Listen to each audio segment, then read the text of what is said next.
Praise the lord. మరొకసారి దేవుని యొక్క మాటల్ని పంచుకోవడానికి దేవుడిచ్చిన ఈ మహాభాగ్యానికి దేవునికి సమస్త ఘనత మహిమ ప్రభావాలు చెల్లిస్తున్నాను.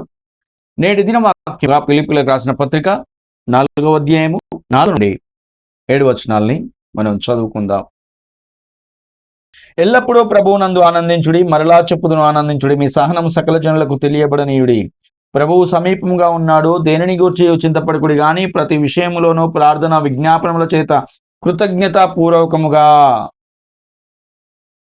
మీ విన్నపములు హృదయపూర్వకంగా మీ విన్నపములు దేవునికి తెలియజేయుడి. అప్పుడు సమస్త జ్ఞానమునకు మించిన దేవుని సమాధానము యేసుక్రీస్తు వలన మీ హృదయములకును మీ తలంపులకును కావలి ఉండును. ప్రభువునందు ప్రియమైనటువంటి సహోదరి సహోదరుడా, ఈ మాటల్ని చదువుతా ఉన్నప్పుడు పౌలు గారు ప్రాముఖ్యంగా చెబుతున్న మాటలు ఇక్కడ కొన్ని ఉన్నాయి, వాటిని చూద్దాము. ఒకటి, ప్రభువునందు ఆనందించమంటాడు. ఆయన మీ సహనాన్ని సకల జనులకు తెలియజేయని అంటాడు. ఎందుకంటే ప్రభువు సమీపంగా ఉన్నాడట. ఇంకా దేనిని గూర్చి చింతపడకుడి, ప్రతి విషయంలోనూ ప్రార్థన విజ్ఞాపనములు చేయండి, కృతజ్ఞత పూర్వకంగా అని మాట్లాడు. మీకు దేవుడు సహాయం చేస్తాడు అన్నటువంటి మాటల్ని ఇక్కడ మనం చూస్తూ ఉన్నాం. ఈ యొక్క నేపథ్యాన్ని గమనిస్తూ ఉన్నప్పుడు పౌలు గారు ఈ మాటలు మాట్లాడుతున్న సందర్భంలో పౌలు గారు చెరసాలలో ఉన్నట్లుగా బైబిల్ పండితులు, బోధకులు, అనుభవజ్ఞులు చెబుతా ఉన్నారు. ఈ మాటల్ని గమనిస్తే ఆయన శ్రమలో ఉంటూ, ఆయన చెరసాలలో ఉంటూ ఆయన ఈ మాటలు ఫిలిప్పీలో ఉన్నటువంటి విశ్వాసులు లేదా ఫిలిప్పీ సంఘము క్రీస్తును అనుసరిస్తున్న వారికి రాస్తా ఉన్నారు.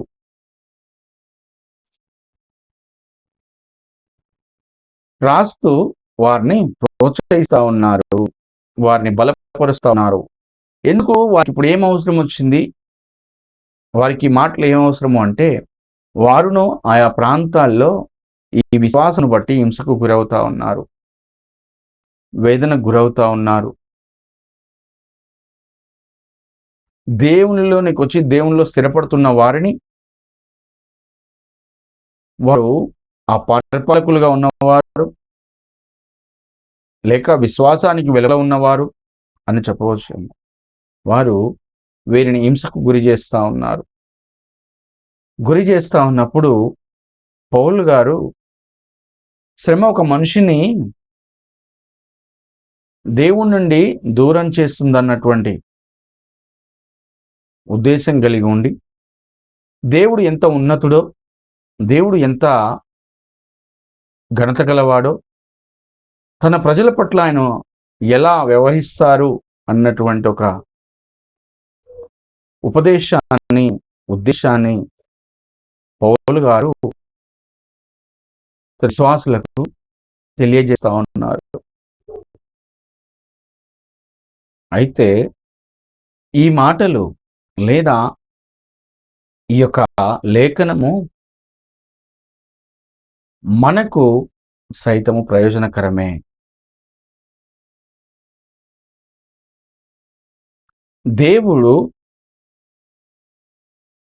ఎంతటి వాడో తెలుసుకోవడానికి మనకు ఈ యొక్క మాటలు ఉపయోగపడతాయి.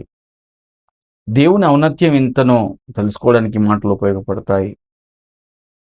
ఈ మాటలు ప్రత్యేకంగా శ్రమలో ఉన్న వారికి ఓదార్పునిస్తాయి, బాధలో ఉన్న వారికి భద్రతను కల్పిస్తాయి. ఏమిటో మనం చూద్దాం. శ్రమ గుండా నువ్వు వెళ్తున్నట్టయితే, బాధ గుండా నువ్వు వెళ్తున్నట్టయితే, నేను ఇక భరించలేను అనుకున్నట్లయితే, ఈ బాధ నాకెందుకు అనే ప్రశ్న నీకుంటే, ఈ బంధకము నాకెందుకు అన్న ప్రశ్న నీకుంటే, నేను చేసిందేమిటి, కేవలం విశ్వాసంలో ముందుకు సాగుతున్నాను కదా, సత్యవంతుడైన దేవుణ్ణి అనుసరిస్తున్నాను కదా, మరి నాకొచ్చిన ఈ శ్రమలో నాకు విడుదల ఉందా? విజయం నాకుందా? నన్ను దేవుడు కరుణిస్తాడా? దేవుడు నన్ను దృష్టిస్తాడా? దేవుడు నన్ను ఆదుకుంటాడా? దేవుడు నా అక్కరను తీరుస్తాడా? దేవుడు నన్ను అనేకులకు ఆశీర్వాదకరంగా మారుస్తాడా? దేవుడు నన్ను వాడుకుంటాడా? అన్నటువంటి ప్రశ్నలు ఉత్పన్నమైతే ఆ ప్రశ్నలకు ఈ యొక్క వాక్యంలో సమాధానం దేవుడు మనకు అనుగ్రహిస్తాడని నమ్ముతూ ఈ మాటల్ని మీతో పంచుకుంటున్నాను. ప్రియమైనటువంటి సహోదరుడా, సహోదరి, ఈ మాటల్ని గమనిస్తూ ఉన్నప్పుడు పౌలు గారు ఫిలిప్పీ సంఘంలో ఉన్నటువంటి వారిని ఉద్దేశిస్తూ, లేదా ఆ పట్టణంలో క్రీస్తు కొరకు నిలబడిన వారిని గురించి మాట్లాడుతూ వారికి చెప్తున్న మాట ఏమిటో మనం చూద్దాము. ఎల్లప్పుడూ ప్రభువునందు ఆనందించుడి, మరలా చెప్పుదును ఆనందించుడి.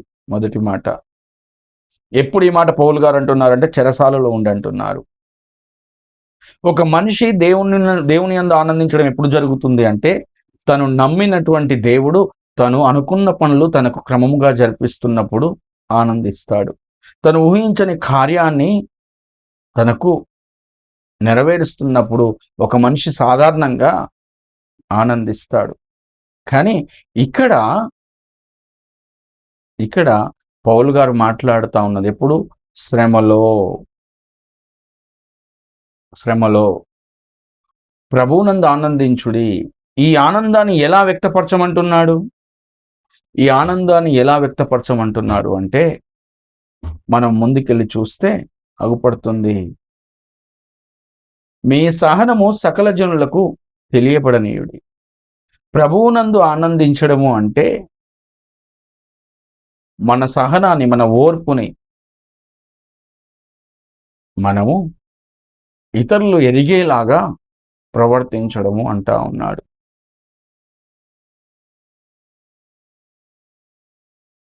ఒక క్రైస్తవుని యొక్క ఆనందము ఎక్కడుంది అంటే, వచ్చిన ప్రతి ఒత్తిడిని జయించడం కొరకు దేవుని సహాయాన్ని వేడుకుంటూ ఓర్పు కలిగి ముందుకు సాగడంలోనే క్రైస్తవుని యొక్క ఆనందం ఉంది అని పౌలు గారు తెలియజేస్తా ఉన్నారు. ఈ విశ్వాస విషయమై హింస నొందిన వారు పౌలు గారు ఈ మాటలు చెప్తా ఉన్నారు. మీ సహనం సకల జనులకు తెలియబడనీయుడి అంటున్నారు. ఎందుకంట? వారు అంటున్న మాటను చూస్తే ప్రభువు సమీపముగా ఉన్నాడు, ప్రభువు సమీపముగా ఉన్నాడు అని అంటా ఉన్నారు. ప్రభువు సమీపంగా ఉన్నాడు అంటే మనం ఇలా అర్థం చేసుకోవచ్చేమో. ప్రభువు నిన్ను చూస్తున్నాడు, ప్రభువు నీ మాటను వింటున్నాడు, ప్రభువు నీతో మాట్లాడడానికి సిద్ధంగా ఉన్నాడు.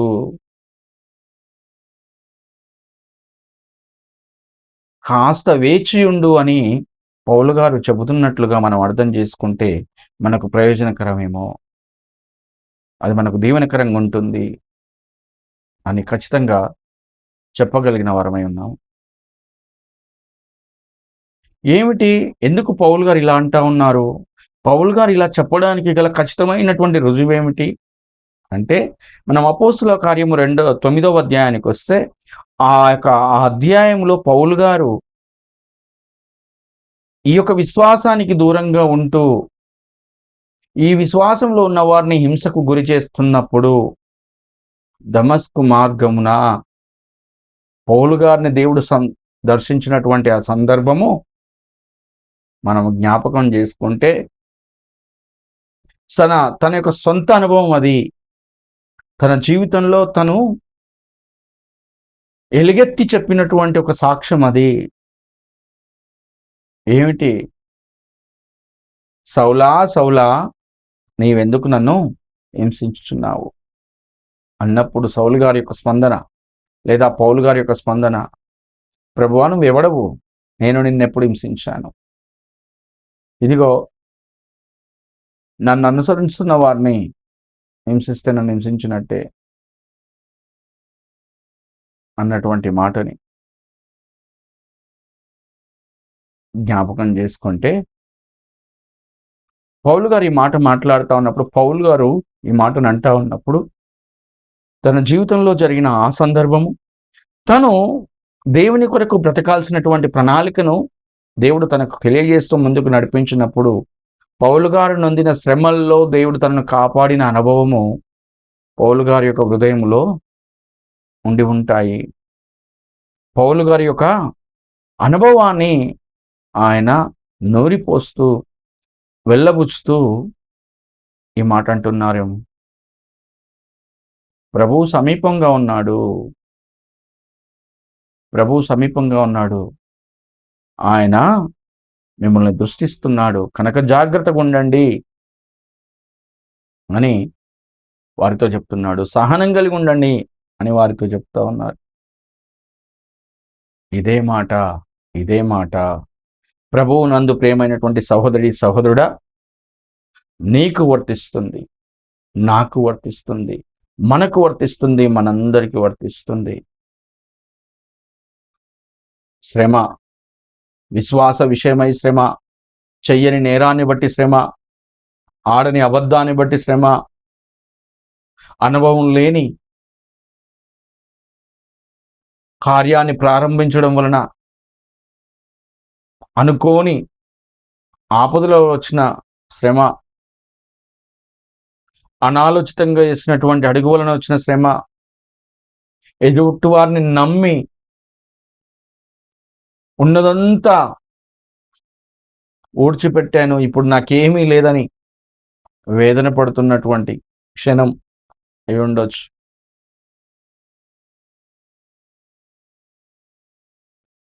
అది ఏమైనా అయి ఉండొచ్చు. తోటి విశ్వాసి అని నమ్మాను, తోటి సహోదరుడని నమ్మాను, నావారు అని నమ్మాను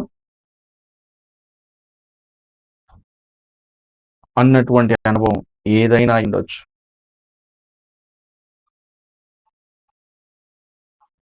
లేదు, నీవు అనుసరిస్తున్న విశ్వాసము నచ్చక, నీ భక్తి జీవితం అవతలి వారికి కనువింపుగా లేనందున, వారిని గుచ్చుతున్నందున, వారి యొక్క జీవన విధానాన్ని ప్రశ్నించినట్టుగా నీ భక్తి ఉండడం వలన నీకు శ్రమ వచ్చినట్లయితే,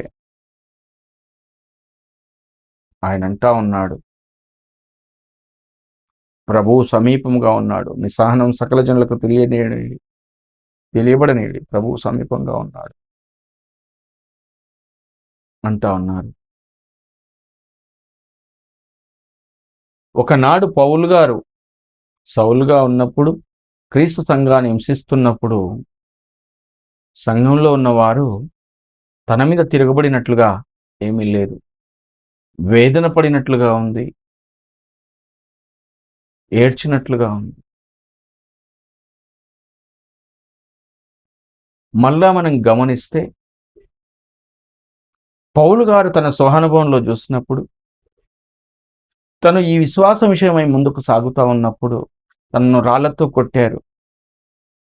తను మరణించాడు అని చెప్పేసి వదిలేసి వెళ్ళినటువంటి సందర్భాలని మనం లేఖనాల్లో చూస్తాం.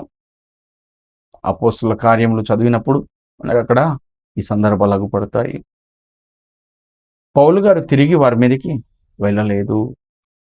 వారికి ఉన్నటువంటి ఆశ ఏమిటంటే, ప్రభువు చూస్తున్నారు, నన్ను దర్శించిన దేవుడు, నన్ను ఏర్పరచుకున్న దేవుడు, నన్ను ఎన్నిక చేసుకున్న దేవుడు నా పక్షంగా ఉన్నాడు అన్నటువంటి ఒక విశ్వాసమును వారు వెళ్ళబుచ్చుతూ ఉన్నారు. అదే మాటను తన ప్రజలకు, తన ఎదుటున్న వారికి, తన యొక్క విశ్వాసంలో ముందుకు సాగుతున్న వారికి తెలియజేస్తూ ఉన్నారు. అయితే అదే పౌలు గారు రచించిన ఆ మాటల్లో నుండి ఆనాడున్న క్రైస్తవ సంఘానికే కాదు, ఈనాడున్న క్రైస్తవ సంఘానికి సైతము, ఈనాడున్న క్రీస్తు అనుచరులకు సైతము ఉన్న శ్రమల్లో ఆ మాటలు ప్రయోజనకరంగా ఉంటాయి. ఆ మాట ద్వారా మాత్రమే నీకు నాకు బలము, నీకు నాకు ధైర్యం.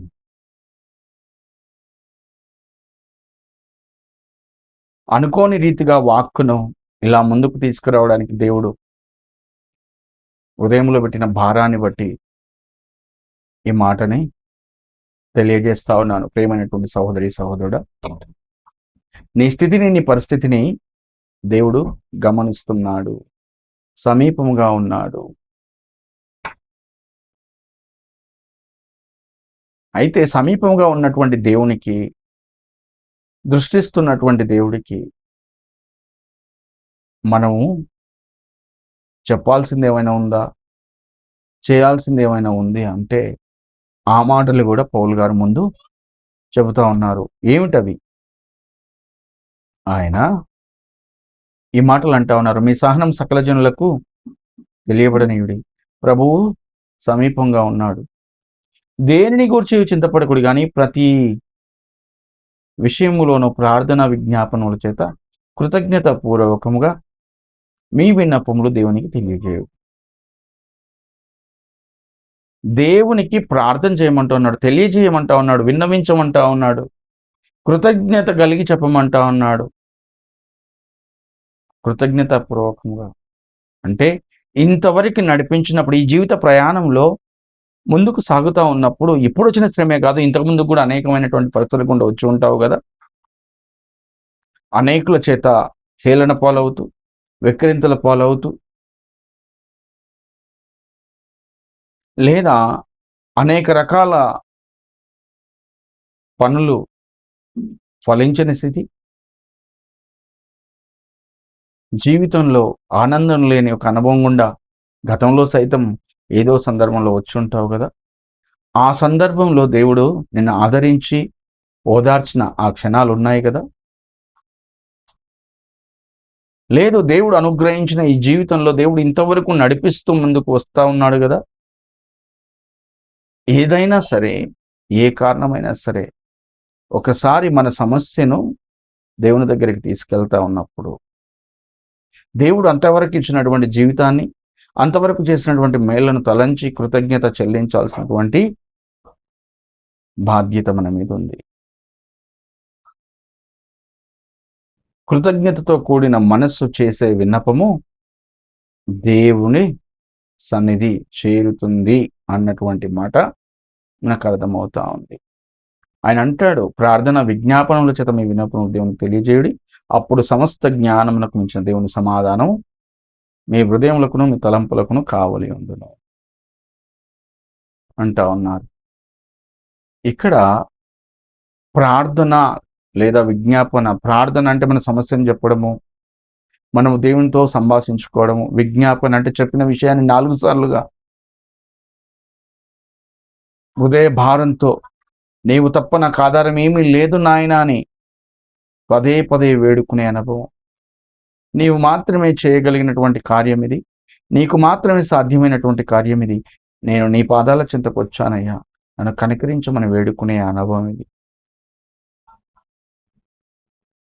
ఆయన అంటా ఉన్నారు, అప్పుడు సమస్త జ్ఞానమునకు మించిన దేవుని సమాధానం మీ హృదయములకు మీ తలంపులకు కావలి ఉండును అని వారికి బోధిస్తూ వారిని బలపరుస్తూ ఉన్నారు. ఈ అనుభవాన్ని చదువుతా ఉన్నప్పుడు, లేదా ఈ మాటలు చదువుతా ఉన్నప్పుడు, తన జీవితంలో వారు ప్రయాణం చేస్తూ హింసకు గురి చేస్తున్నటువంటి క్రైస్తవుల విశ్వాసుల్లో వారు చేసిన ప్రార్థనలు, వారు పెట్టిన విన్నపాలు దేవుణ్ణి చేరాయని, తద్వారా దేవుడు సృష్టిస్తున్న దేవుడు, సమీపంగా ఉన్న దేవుడు, చూస్తున్న దేవుడు, వింటున్న దేవుడు, మాట్లాడుతున్న దేవుడు, ఆయన సజీవుడైన దేవుడు, ఆయన దర్శించిన అటువంటి సందర్భము పౌలు గారికి జ్ఞాపకం వచ్చి ఉండక మానదు. అదే కాదు, ఈ మాటల్ని చదువుతా ఉన్నప్పుడు నిర్గమకాండము 3వ అధ్యాయము 7 నుండి 10 వచనాల్లో ఉన్నటువంటి ఆ మాటల్లో మనం గమనిస్తే, ఇశ్రాయేలు ఐగుప్తులో పెట్టిన మొర దేవుడు విని దిగి వచ్చి ఉన్నాడట. మోషే గారిని ఉద్దేశిస్తూ మాట్లాడుతున్నటువంటి మాటలు మనం చూస్తాం. ఇదిగో నా ప్రజలైన ఇశ్రాయేలు పెట్టుమొర నేను వినియున్నాను. వారి పరిపాలకులు వారిని పెడుతున్న హింసను నేను చూచి ఉన్నాను. వారిని విడిపించుటకు నేను దిగి వచ్చి ఉన్నాను అన్న మాటని మనం చూస్తాము. ఒకనాడు ఇశ్రాయేలు ప్రజలు ఐగుప్తు చెరలో ఉండి హింసకు గురవుతున్నప్పుడు, వారు ఎదగకుండా వారి శత్రువుల చేత అణచబడుతున్నప్పుడు, వారిని తెలియని రీతిగా అంతకంత నాలుగంతలు చేస్తూ లక్షలాది మందిగా విస్తరింపచేసి లక్షలాది కాలుబలమును ఐగుప్తు చెర నుంచి విడిపించి పాలు తేనెలు ప్రవహించు దేశమైన కానాను దేశానికి నడిపించినటువంటి దేవుడు, పరలోకానికి సాదృశ్యమైనటువంటి సస్యశ్యామలమైనటువంటి దేశానికి నడిపించిన దేవుడు, క్రీస్తు అనుచరులుగా, క్రీస్తవులుగా, క్రీస్తును అనుసరిస్తున్న వారిగా ఉంటూ, క్రీస్తు కొరకై హింసను నొందుతూ, క్రీస్తు కొరకై హేళన పడుతూ, క్రీస్తు కొరకై సమర్పణ కలిగి ముందుకు సాగుతా ఉన్నప్పుడు, ఆయన నిన్ను నన్ను మనలను విడిచిపెడతాడా? ఆయన మాట ఇచ్చి తప్పుటకు నరపుత్రుడు కాడు. అబద్ధమాడుటకైనా అబద్ధికుడు కాడు. ఆయన లేఖనాల్లో ఒక మాట ఉంది, ఇదిగో సమస్త సృష్టికి వెళ్ళి మీరు సువార్తను ప్రకటించుడి, సదాకాలం నేను మీకు తోడై ఉన్నాను అంటాడు.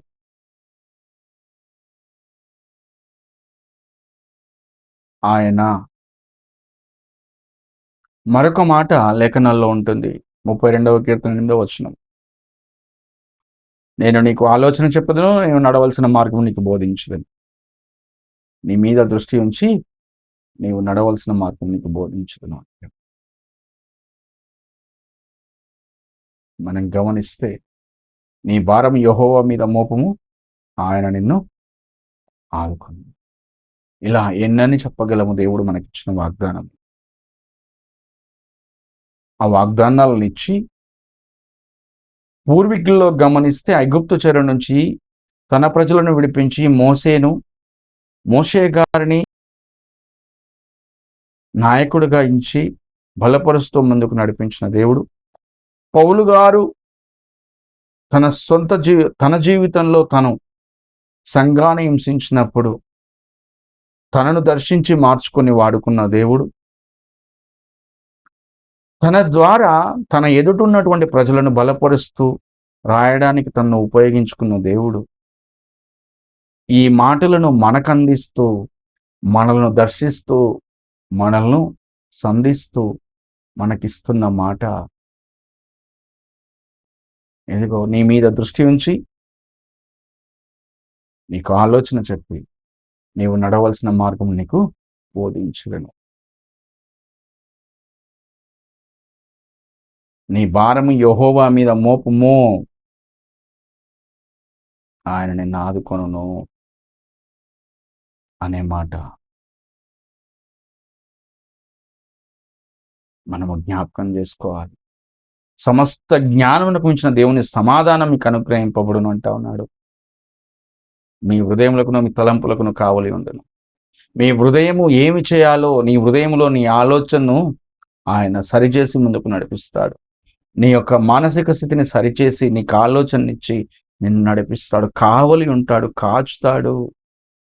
కోడి తన పిల్లలను రెక్కల చాటున భద్రపరిచినట్లు నిన్ను నన్ను మనల్ని ఆయన తన రెక్కల చాటున భద్రపరుస్తాడు. నమ్ముట నీ వలనైతే నమ్మువానికి సమస్తము సాధ్యమని దేవుడి లేఖనం సెలవిస్తుండగా, ఈ మాటలు నమ్మినటువంటి ప్రతి సహోదరుడు చేయాల్సినటువంటి పని ప్రార్థన చేసుకుందాం. నమ్మితే నాతో కలిసి ప్రార్థన చేయమని ప్రభువు పేరిట మేమును వేడుకుంటున్నాను. ప్రియమైనటువంటి సహోదరుడా, 2 నిమిషాలు నాతో పాటు కలిసి ప్రార్థన చేయి. నీ సమస్య ఏమిటో, నీ బాధ ఏమిటో, నీ బంధకం ఏమిటో, ఏ విషయాన్ని బట్టి నీవు హేళనకు గురవుతున్నావో, ఏ విషయాన్ని బట్టి హింసకు గురవుతున్నావో, ఏ విషయాన్ని బట్టి ఇంకా నా జీవితం అయిపోయింది అనుకుంటున్నావో, కానీ అయిపోలేదు. దేవుడు నిన్ను దృష్టిస్తున్నాడు. నీకు సమీపంగా ఉన్నాడు.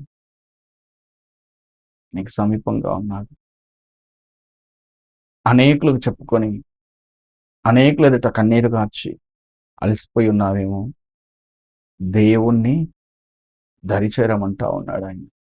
నా యొద్దకు వచ్చిన వాడిని నేను ఎంత మాత్రము త్రోసివేయను, నా యొద్దకు వచ్చిన యెడల నువ్వు బ్రతుకుదువు అంటున్నాడు లేఖనాల్లో.